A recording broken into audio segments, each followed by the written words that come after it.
Well, Sonya Meyerson-Knox is a communications director of the Jewish Voice for Peace. She joins us live from Washington, D.C. Welcome to the programme. Overall, then, what does this protest actually hope to achieve?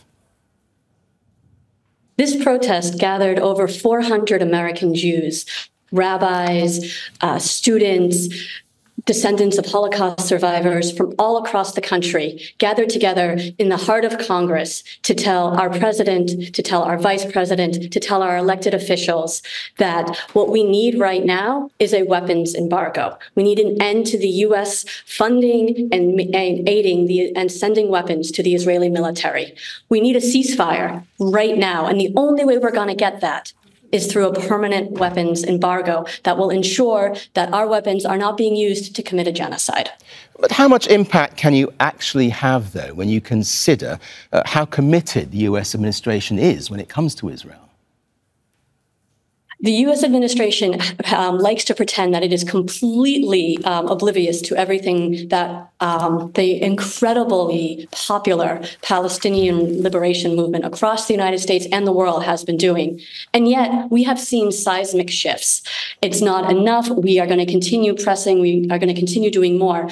But the only way that U.S. foreign policy has ever shifted to center human rights in its long history of doing terribly egregious things has been when there has been a popular uprising demanding change. And we are seeing that right now. We were 400 people having a peaceful civil disobedience sit-in in the heart of Congress, but we represented the majority of American voters. We represented the majority of the American Jewish population, all of whom want a ceasefire and support a weapons embargo.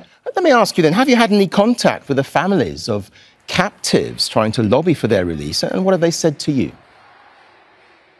We haven't met with those people, but we do have members with us who also have either family members or friends that are captive.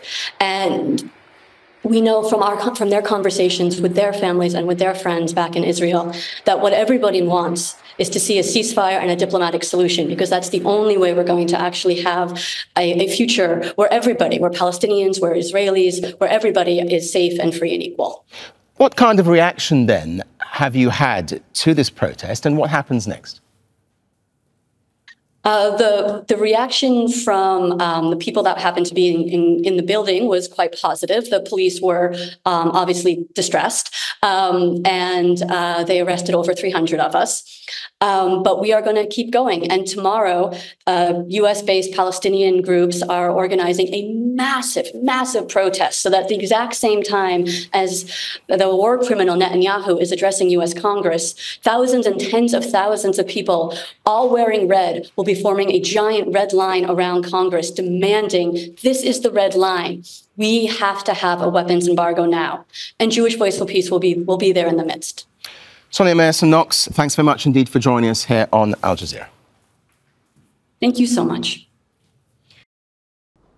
Make sure to subscribe to our channel to get the latest news from Al Jazeera.